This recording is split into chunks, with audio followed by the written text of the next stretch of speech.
Hello friends, my self CA याचना मुथा बुरट। बेटा हम कर रहे थे quick revision with the summary book. Quick revision with the summary book कर रहे थे। ये समरी बुक आपके पास नहीं है तो आपने डाउनलोड करनी है www.icaleague.com से।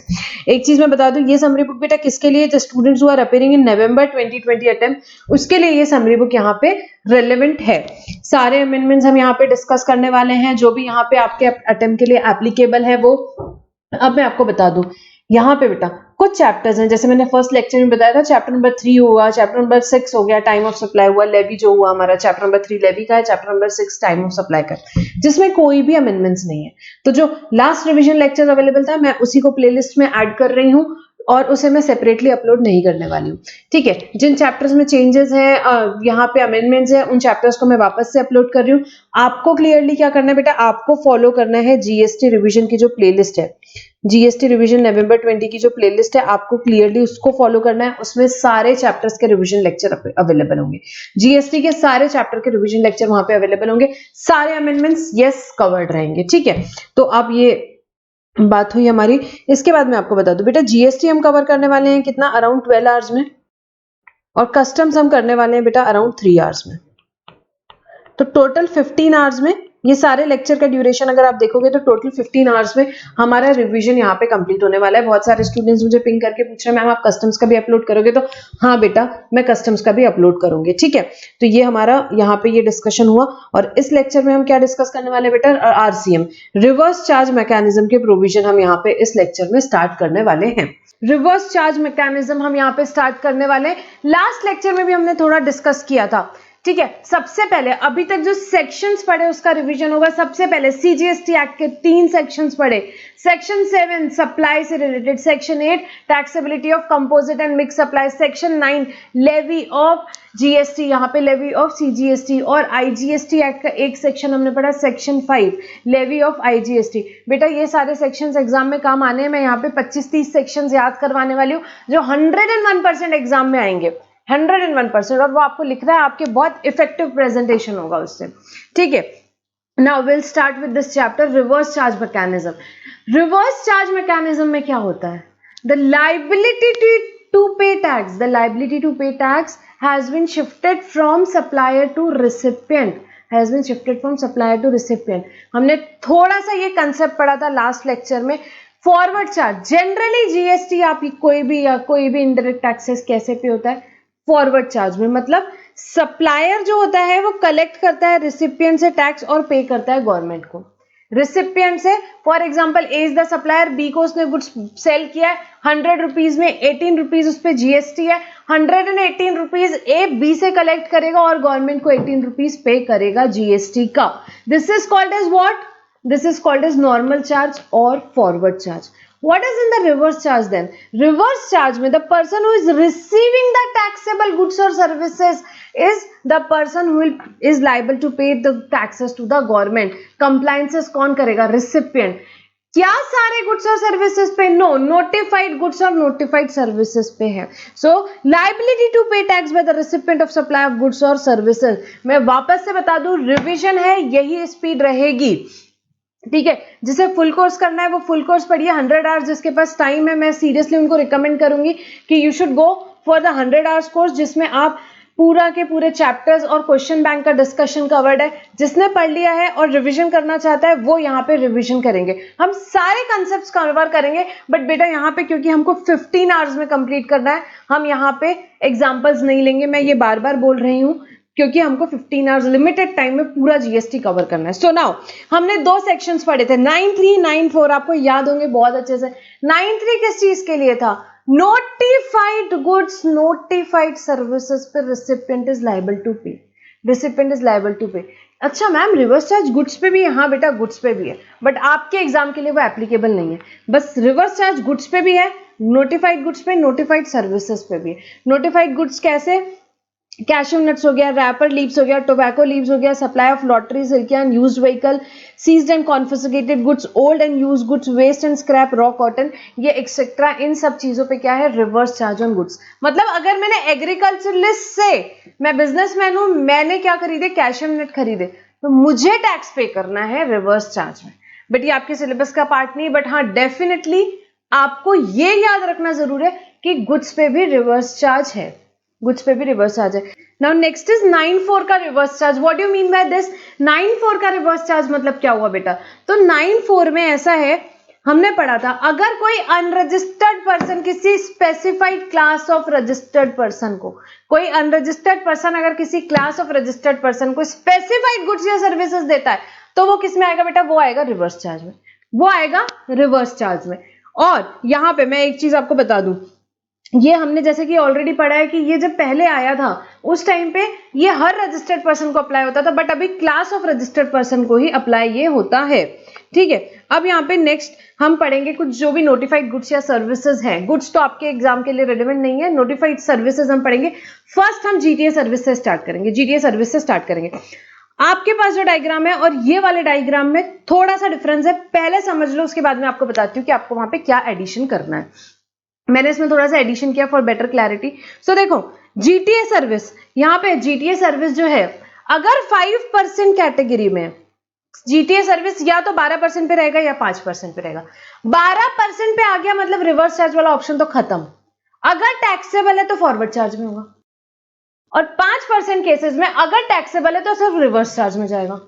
बहुत ध्यान से सुनना, अगर टैक्सेबल है तो सिर्फ रिवर्स चार्ज में जाएगा। अब 5% वाले ऑप्शन में सबसे पहले तो जीटीए को इनपुट टैक्स क्रेडिट नहीं मिलेगा, first thing. Second thing, GTA को देखना है कि सामने वाला रेसिपिएंट क्या है, रजिस्टर्ड है। ओके, सामने वाला रेसिपिएंट अगर रजिस्टर्ड है तो it would be taxable under reverse charge and recipient would be liable to pay tax. It would be taxable under reverse charge and recipient जो रहेगा उसकी लायबिलिटी आएगी बेटा इस केस में टैक्स पे करने की। ठीक है, अब रेसिपिएंट जो है वो कौन निकला? वो निकला department of central government, state government, local authority, governmental authority which has taken registration. उन्होंने रजिस्ट्रेशन ही इसीलिए लिया है क्योंकि वो टीडीएस डिडक्ट कर सके, टीडीएस डिडक्ट कर सके। तो उस केस में गवर्नमेंट ने बोला नहीं ठीक है, आपको एग्जेम्पशन देते हैं, आपको टैक्स पे करने की जरूरत नहीं, आपको आरसीएम में एप्लीकेबल नहीं। एग्जेम्पशन हो गया तो फिर आरसीएम की बात ही खत्म हो गई। ठीक है, तो यहाँ पे इस केस में ये एग्जेम्प्ट है। अब नेक्स्ट, रिसिपिएंट अगर अनरजिस्टर्ड है, तो अनरजिस्टर्ड है तो आपको देखना है बेटा, पहले समझ लो अपनी कॉपी के, आपके पास जो बुक है वो डायग्राम को छोड़ो, पहले ये समझो। तो यहां पे अगर रिसिपिएंट अनरजिस्टर्ड है और अगर सामने वाला रेसिपिएंट नोटिफाइड रेसिपिएंट है, what do mean by notified recipient? Last page में जैसे दिया हुआ है, it could be factory, society, cooperative society, partnership firm, body corporate, casual taxable person who is located in taxable territory. अगर इनमें से कोई रेसिपिएंट है, इन ये नोटिफाइड रेसिपिएंट्स है, इनमें से कोई रेसिपिएंट है तो बेटा even if unregistered, factory unregistered है तो भी गवर्नमेंट ने बोला नहीं आपको टैक्स पे करना पड़ेगा। Factory will pay the tax RCM में, society will pay the tax, cooperative society will pay the tax, partnership firm will pay the tax, casual taxable person will pay the tax, body corporate will pay the tax। ये depend करता है। ठीक है, सो notified recipient को अगर service दे रहा है तो tax able under reverse charge and the person liable to pay tax is who? Notified person will pay the tax। other than notified service person को दे रहा है, मेरे को दे रहा है, जीटीए ने मेरे को सर्विस दिया तो मैं इंडिविजुअल हूं यार, मैं जीएसटी में भी रजिस्टर्ड नहीं हूं, ना मैं फैक्ट्री हूं, ना मैं सोसाइटी हूं, ना मैं बॉडी कॉर्पोरेट हूं, ना मैं पार्टनरशिप फर्म हूं, तो उस केस में वो क्या हो जाएगी? एग्जेम्प्ट हो जाएगी, एग्जेम्प्ट हो जाएगी। आई होप 5% कैटेगरी समझी होगी। फटाक से रिवाइज करेंगे। 5% में क्या होगा?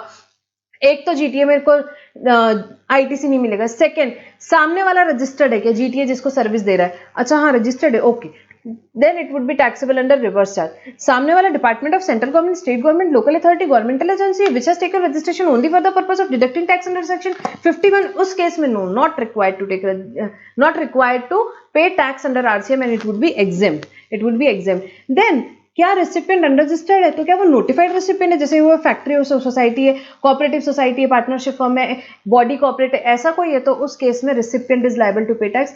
एंड सेकंड, अगर यहाँ पे अदर देन नोटिफाइड रेसिपिएंट है, what do you mean by other than notified recipient? For example individual है तो उस केस में it would be exempt, it would be exempt. Now will come to 12% category. 12% category में क्या है? अगर recipient सामने वाला रजिस्टर्ड है, कौन रेसिपिएंट बेटा? रेसिपिएंट वो जो सामने वाला रेसिपिएंट है, जो सर्विस ले रहा है वो रजिस्टर्ड है।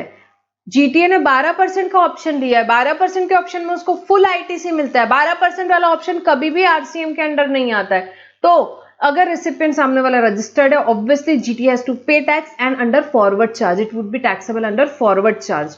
देन रेसिपिएंट सामने वाला अनरजिस्टर्ड है, तो क्या है, क्या वो फैक्ट्री सोसाइटी है? हाँ है, तो वो टैक्सेबल है, एग्जेम नहीं है। यहाँ पे टैक्सेबल है, और टैक्सेबल किस में होगा? It would be taxable under forward charge, and other than notified recipient है तो it would be exempt, other than notified recipient है तो it would be exempt. I hope this is clear. अब मैं आपको बता दूं कि आपके इसमें जो डायग्राम है उसमें चेंज क्या है। देखो, अदर देन नोटिफाइड रिसिपिएंट हमेशा एग्जेम्प्ट, ये याद रखना। नोटिफाइड रिसिपिएंट है तो टैक्सेबल है। अब डिपेंड करता है, 5% वाला ऑप्शन है तो रिवर्स चार्ज में, 12% वाला ऑप्शन है तो फॉरवर्ड चार्ज में। सामने वाला रिसिपिएंट अगर रजिस्टर्ड है तो बेटा तो फिर टैक्सेबल है। अगर 5% वाला ऑप्शन है तो रिवर्स चार्ज में, और यहाँ पे अगर 12% वाला ऑप्शन है तो फॉरवर्ड चार्ज में यहाँ पे टैक्सेबल होगा। ठीक है, ये यहाँ पे हमारा होता है। ठीक है, अभी ये देखिए, ये अमेंडमेंट जो आया था आरसीएम प्रोविजन में वो ये था जो हमने ऑलरेडी अभी पढ़ा। Amendment in RCM provision applicable to GTA. RCM shall not apply to service provided by GTA by way of transportation of goods in a goods carriage, a department of establishment, local authority, governmental agency which has taken registration only for the purpose of deducting tax. तो उस case में government ने क्या बोला कि भाई RCM applicable नहीं होगा, आरसीएम एप्लीकेबल नहीं होगा। ठीक है, तो आई होप दिस इज क्लियर। अब आपके डायग्राम में और मेरे डायग्राम में सिर्फ डिफरेंस इतना है कि ये जो नोटिफाइड रेसिपिएंट वाला है, ये सब पॉइंट मैंने ऐड किया है रिसिपिएंट इज अनरजिस्टर्ड के केस में, तो आप पॉज करके लिख सकते हैं। एंड सेकेंड, ये जो department of central government, state government है, it is the sub point of recipient is registered and not recipient is unregistered, तो ये इसका सब पॉइंट है। तो इतना सा चेंज आप आपके डायग्राम में कर सकते हैं। ठीक है, सो यहाँ पे हमारी जीटीए सर्विस कंप्लीट होती है। इन शॉर्ट 5% वाले ऑप्शन में है, सामने वाला रजिस्टर्ड है, so it would be taxable under what? Reverse charge, and recipient would be liable to pay tax. Department of central government, state government को दिया है तो एग्जेम्प्ट है। नोटिफाइड रेसिपिएंट को दिया है फैक्ट्री सोसाइटी, उस केस में it would be taxable under reverse charge, and notified recipient would be liable to pay tax, and other than notified recipient है तो एग्जेम्प्ट है। सिमिलरली 12% वाले ऑप्शन में जीटीए को फुल क्रेडिट मिलेगा, and it would be taxable under what बेटा? It would be taxable under forward charge if it is taxable only. So recipient अगर registered है तो टैक्सेबल होगा फॉरवर्ड चार्ज में, रिसिपिएंट अनरजिस्टर्ड है, नोटिफाइड रिसिपिएंट है, taxable होगा फॉरवर्ड चार्ज में, और बाकी के केसेस में मतलब अदर देन नोटिफाइड रिसिपिएंट में it would be exempt, it would be exempt. So यहाँ पे हमारा ये जीटीए सर्विस का जो है डिस्कशन, हम अभी यहाँ पे इससे ज्यादा डिस्कशन नहीं करेंगे रिविजन के चलते। इसमें हमने बहुत सारी केस स्टडीज वगैरह सॉल्व करी हुई है। I hope it is clear.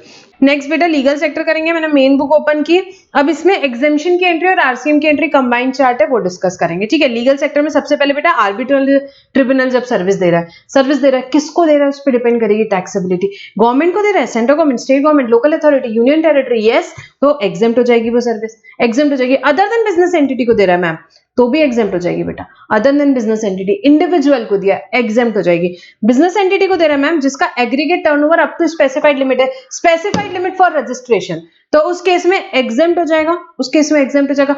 Above specified limit है तो बेटा टैक्सेबल होगा, और टैक्सेबल जब भी होता है तो आरसीएम में टैक्सेबल होता है, and recipient is liable to pay the tax, and recipient is liable to pay the tax. Next बेटा, कौन सर्विस दे रहा है ma'am? Partnership firm of advocate या इंडिविजुअल एडवोकेट सर्विस दे रहा है, किसको दे रहा है यहाँ पे देखेंगे वो, अदर देन सीनियर एडवोकेट। यहाँ पे सर्विस कौन दे रहा है? यहाँ पे पार्टनरशिप फॉर्म ऑफ एडवोकेट या individual advocate other than senior advocate. Senior advocate के लिए नीचे डायग्राम है, उन्होंने service the central government, state government, union territory, local authority को, तो एग्जेम्प्ट हो जाएगी। यहाँ पे अदर देन बिजनेस एंटिटी को दी तो बेटा एग्जेम्प्ट हो जाएगी। बिजनेस एंटिटी को दी तब देखना पड़ेगा कि एग्रीगेट टर्नओवर बिजनेस एंटिटी का कितना है ma'am, up to specified limit है, तो बेटा उस केस में तो एग्जेम्प्ट हो जाएगी।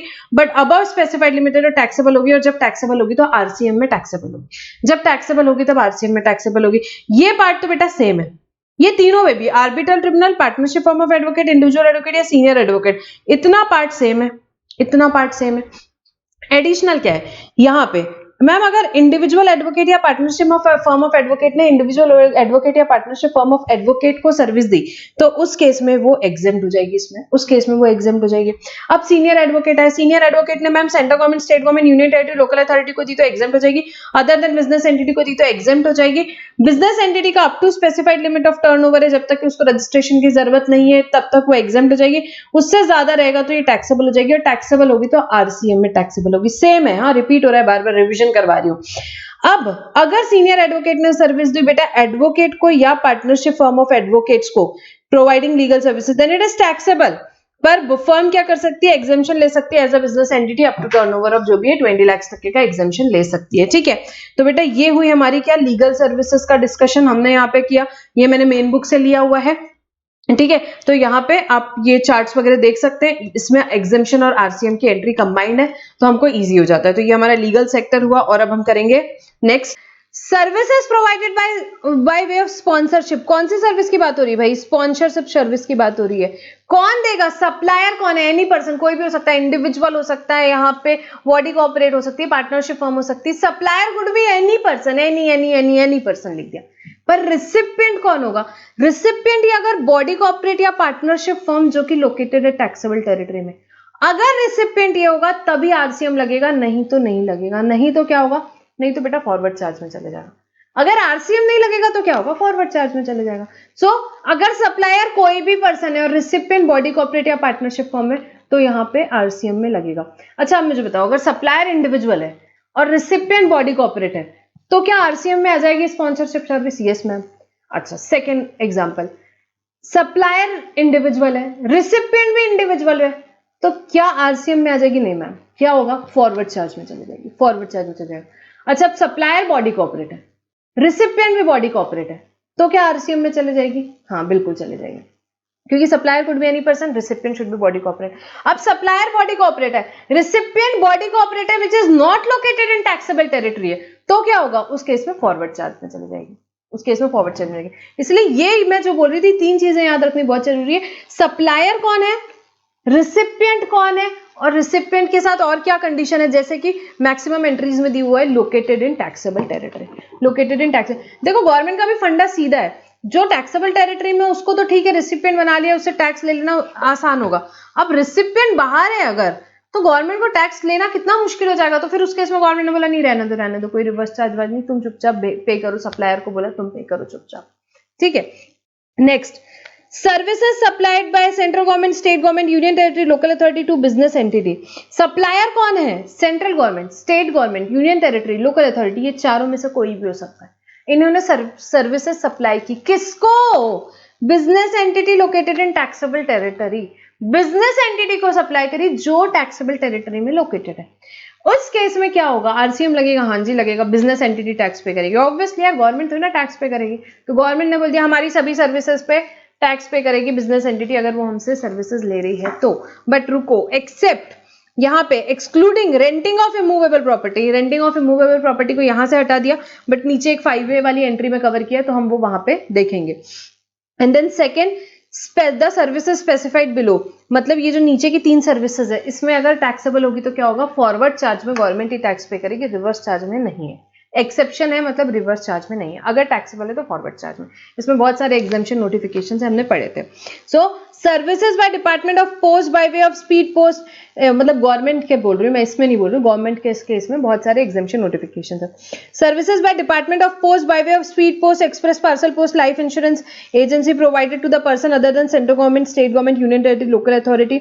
Second, services in relation to aircraft vessel inside और outside the presence of port और ट्रांसपोर्टेशन ऑफ गुड्स और पैसेंजर। अगर ये सर्विसेज बिजनेस एंटिटी को गवर्नमेंट प्रोवाइड कर भी रही है तो रिवर्स चार्ज में नहीं आएगा। स्पीड पोस्ट का सर्विस हो गया, ट्रांसपोर्टेशन ऑफ गुड्स का हो गया, ट्रांसपोर्टेशन ऑफ पैसेंजर्स का हो गया, एयरक्राफ्ट वेसल्स का हो गया, तो ये सारी सर्विसेज बेटा किस में आएगी, ये सारी सर्विसेज फॉरवर्ड चार्ज में आएगी, ये सारी सर्विसेज फॉरवर्ड चार्ज में आएगी इफ टैक्सेबल एट ऑल।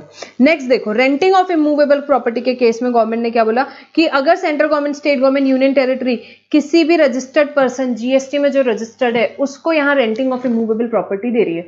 मैं फॉर एग्जाम्पल जीएसटी में रजिस्टर्ड हूँ, मुझे गवर्नमेंट ने कोई जगह रेंट करी, तो उस केस में टैक्स किसको पे करना पड़ेगा, मुझे रिवर्स चार्ज में, मुझे रिवर्स चार्ज में। I hope it is clear.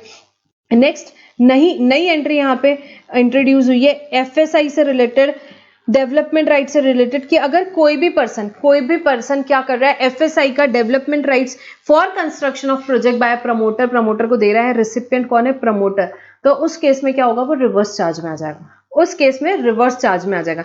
यहाँ रिवर्स चार्ज में दिया, बट इसके साथ एक पैरेलल यहाँ पे एग्जेम्पशन नोटिफिकेशन है जिसमें बोला है कि भाई वो सर्विसेज एग्जेम्प्ट हो जाएगी प्रोवाइडेड कि जो कंस्ट्रक्टेड फ्लैट्स है, जो बिल्डर ने वो एफएसआई लेके जो फ्लैट्स बनाए, वो सारे फ्लैट्स बिफोर यहाँ पे कंप्लीशन सर्टिफिकेट अगर बेच दिए तो उस केस में ये एग्जेम्पशन यहाँ पे ये इसको इस सर्विस को एग्जेम्पशन मिल जाएगा। एक बार हम इसको डिटेल में देखेंगे डायग्राम बना के। अभी पहले आप समझो क्या है ये एंट्री, रिवर्स चार्ज की एंट्री समझो, एग्जेम्पशन से लिंक करते हैं।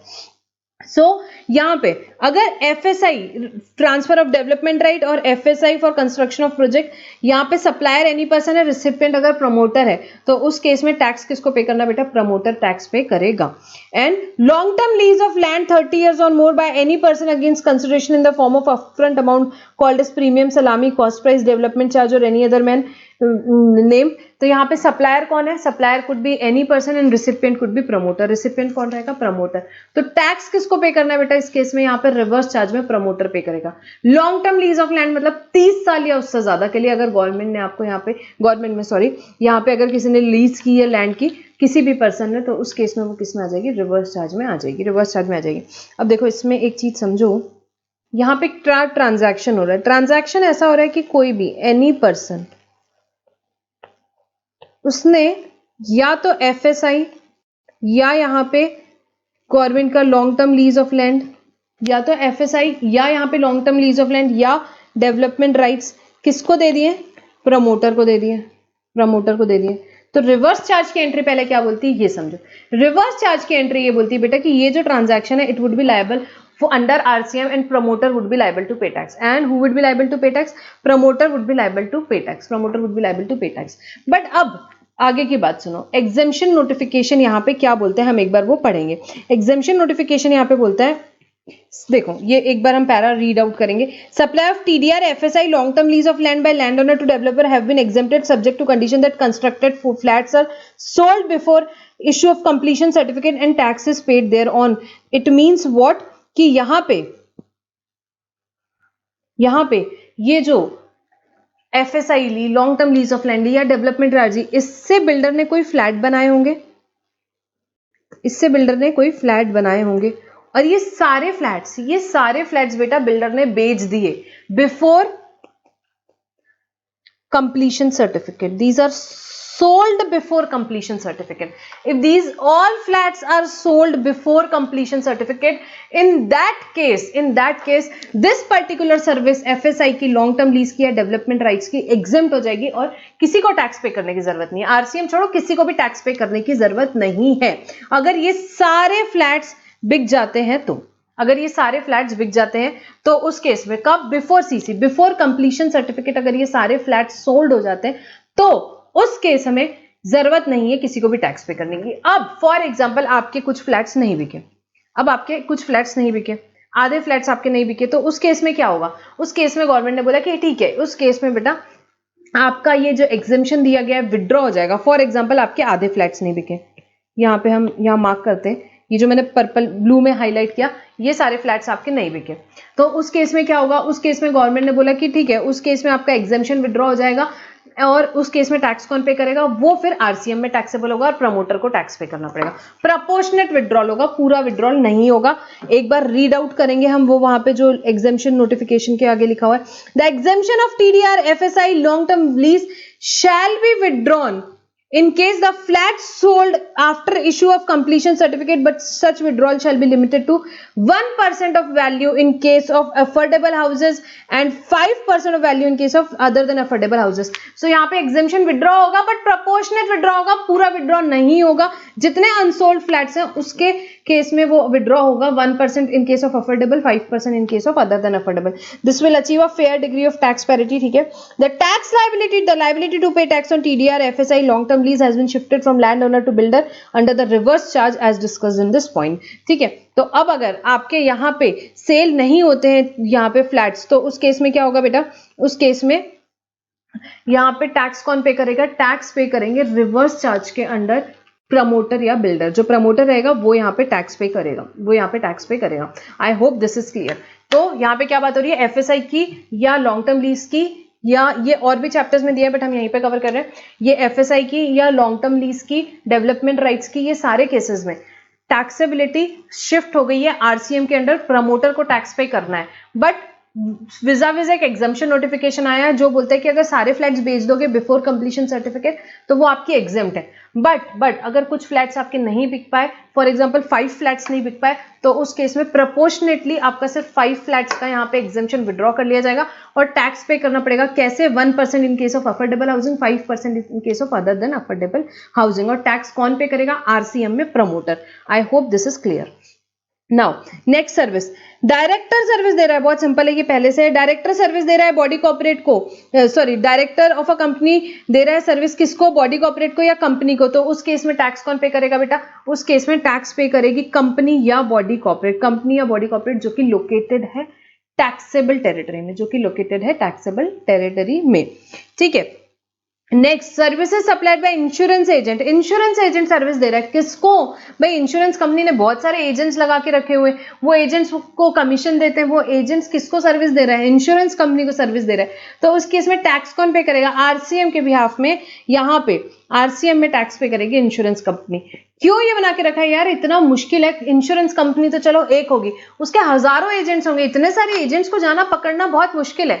तो इंश्योरेंस कंपनी ने बोला कि नहीं, गवर्नमेंट ने बोला कि it is easy to locate insurance company, तो इसीलिए उस केस में इंश्योरेंस कंपनी को बोला है रिवर्स चार्ज में टैक्स पे करने के लिए।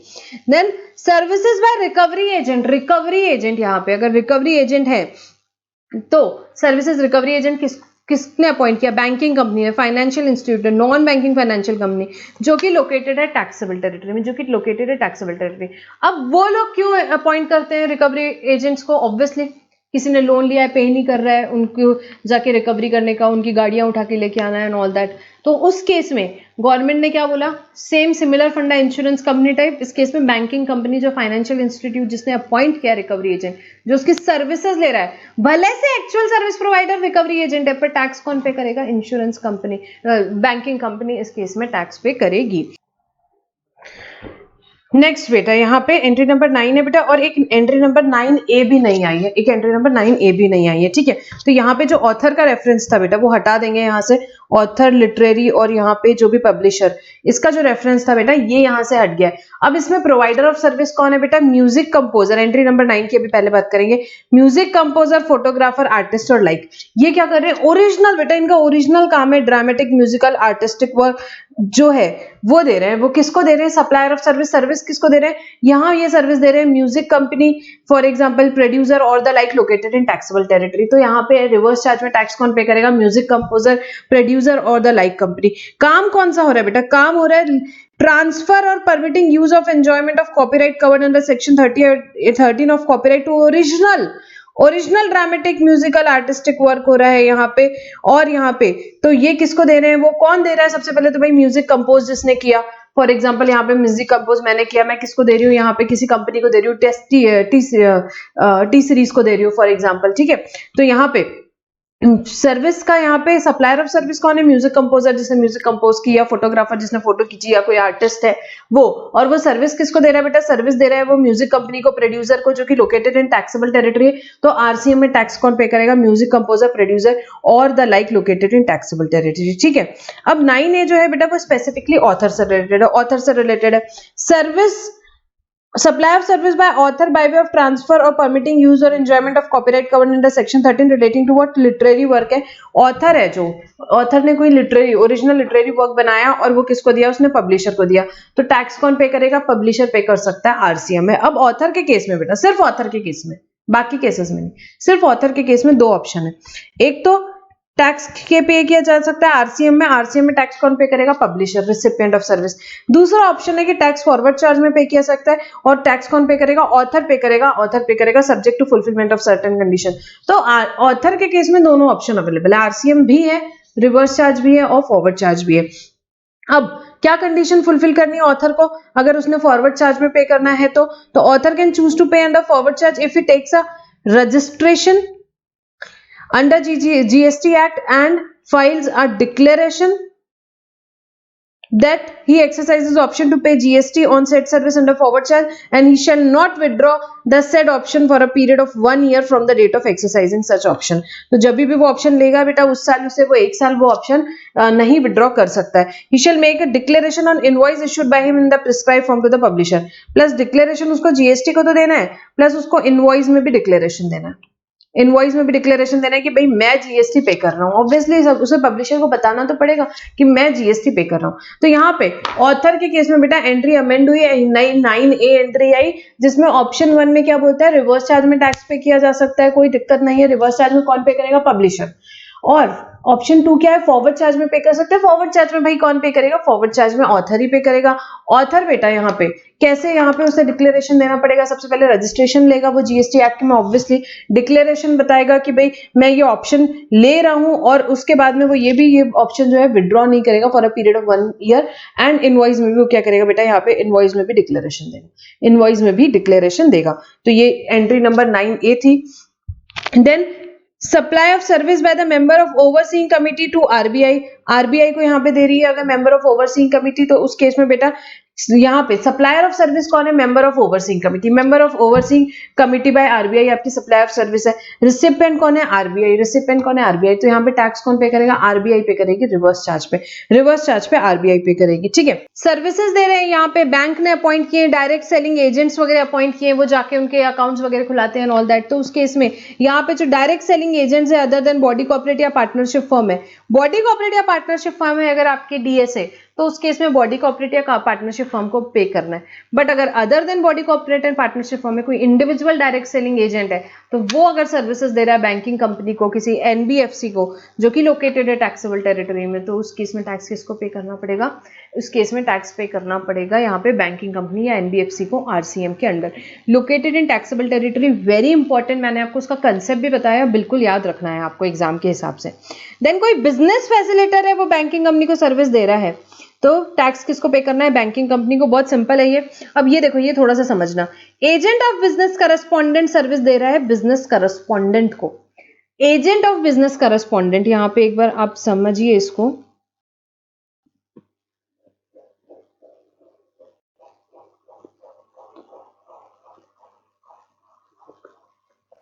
ये किसकी बात कर रहा है, क्या ये बैंकिंग कंपनी की बात कर रहा है इस एंट्री में, नहीं, बिल्कुल बात नहीं हो रही. यहां बात हो रही है कोई एजेंट है बिजनेस करस्पॉन्डेंट का, कोई एजेंट है बिजनेस करस्पॉन्डेंट का, वो बिजनेस करस्पॉन्डेंट को सर्विस दे रहा है, तो वो होगी रिवर्स चार्ज, वो होगी रिवर्स चार्ज.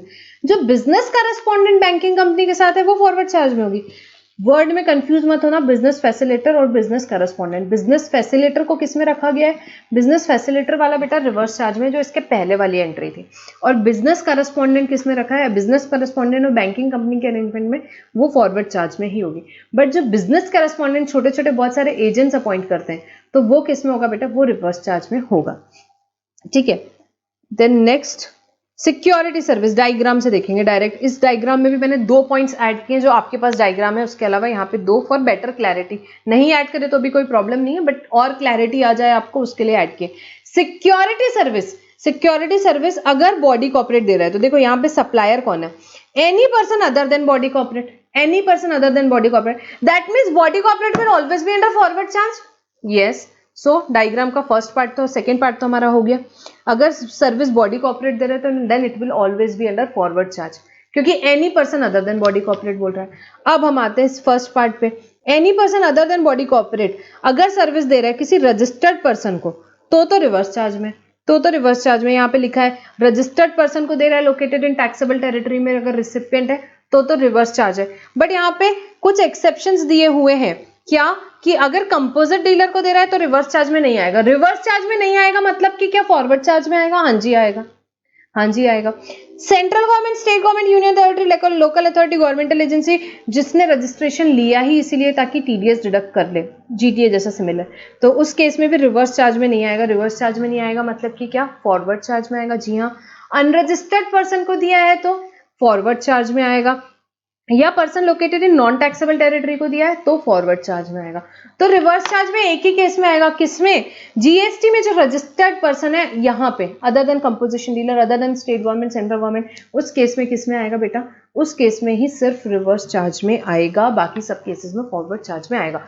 नई सर्विस है, इस पे मुझे लगता है कुछ प्रैक्टिकल प्रॉब्लम भी आ सकता है, but definitely it would be dependent upon this chart only. ये चार्ट आपको अच्छे से याद रखना है। देखो ये सारी चीजें ऐसे ही याद नहीं रहती, एग्जाम में जाने के पहले कुछ चीजें इंपॉर्टेंट है जो कि आपको एग्जाम में जाने के पहले सुबह देख के ही जानी पड़ती है, जैसे कि प्लेस ऑफ सप्लाई के प्रोविजन हुए, आरसीएम के चार्ट्स हो गए, एग्जेम्पशन के चार्ट्स हो गए, ये सब चीजें बिल्कुल, ये चीजें कंसेप्चुअल से ज्यादा मेमोरी बेस्ड है, तो ये सब चीजें आपको मार्क करके रखनी कि भाई जिनमें कंफ्यूजन होता है वो एग्जाम के पहले अपने को देख के जाना है। चलो नेक्स्ट बेटा, नेक्स्ट यहाँ पे एंट्री नंबर 15 बेटा, entry number 15, service provided by way of renting of any motor vehicle designed to carry passenger। what is the service या बेटा, renting of motor vehicle की सर्विस है ma'am, renting of motor vehicle की service है जो कि designed to carry passenger where the cost of fuel is included in consideration charge from service recipient provided to body corporate।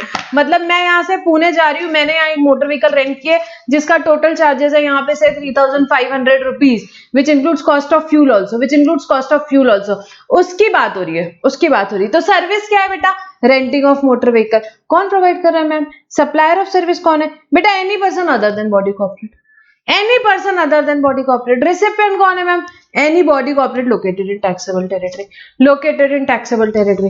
तो यहाँ पे supplier any person other than body corporate, recipient body corporate. अब यहाँ पे जो supplier है बेटा, does not issue invoice charging GST at the rate of 6%, CGST at the rate of 6%, SGST at the rate of 6%।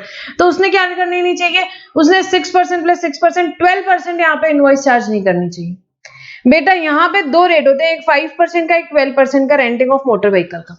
तो यहाँ 12% वाला जो है ऑप्शन, उसको आरसीएम से आउट कर दिया। कैसे, supplier does not issue invoice charging GST at the rate of 6% लिख के। तो 12% वाला ऑप्शन बेटा आरसीएम में कभी आएगा ही नहीं, कभी नहीं आएगा। कहां जाएगा, फॉरवर्ड चार्जिंग। 5% वाला, हाँ 5% वाला आएगा provided supplier is other than body corporate, recipient is body corporate. तो यहाँ पे 5% वाले ऑप्शन वाले लोगों को आरसीएम में डिस्चार्ज करना रहेगा। यहाँ पे देखते हैं कैसे, समझो इसको, एक इस पे क्लैरिफिकेशन भी आया है, डायग्राम से समझते हैं। कौन सी सर्विस की बात कर रहे हैं भाई, renting of motor vehicle service, person liable to pay tax under renting of motor vehicle service where GST is payable at the rate of 12%, in that case beta it is only under forward charge। forward charge में tax कौन discharge करेगा, person liable to be discharge is beta supplier, supplier रहेगा, वो body corporate हो other than body corporate हो, कुछ भी हो नहीं पता, 12% वाला ऑप्शन सीधे फॉरवर्ड चार्ज। क्लियर। सेकेंड, जब 5% वाले ऑप्शन में सप्लायर गया, जब 5% वाले ऑप्शन में लिया हमने, तो क्या बात हुई, सप्लायर क्या अदर देन बॉडी कॉर्पोरेट है और रेसिपिएंट बॉडी कॉर्पोरेट, और रिवर्स चार्ज में टैक्स पे करेंगे, और पर्सन लायबल टू पे इज बेटा रेसिपिएंट, पर्सन लायबल टू पे इज रेसिपिएंट हियर।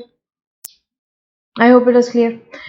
अब सप्लायर तो अदर देन बॉडी कॉर्पोरेट था मैम, बट रेसिपिएंट भी अदर देन बॉडी कॉर्पोरेट है, इंडिविजुअल ने इंडिविजुअल को सर्विस दी। तो भाई रेसिपिएंट बॉडी कॉर्पोरेट नहीं, तो हमें नहीं पता, फॉरवर्ड चार्ज में जाओ। रिवर्स चार्ज में तो कोई जगह नहीं है, रिवर्स चार्ज में सिर्फ बॉडी कॉर्पोरेट के लिए जगह है।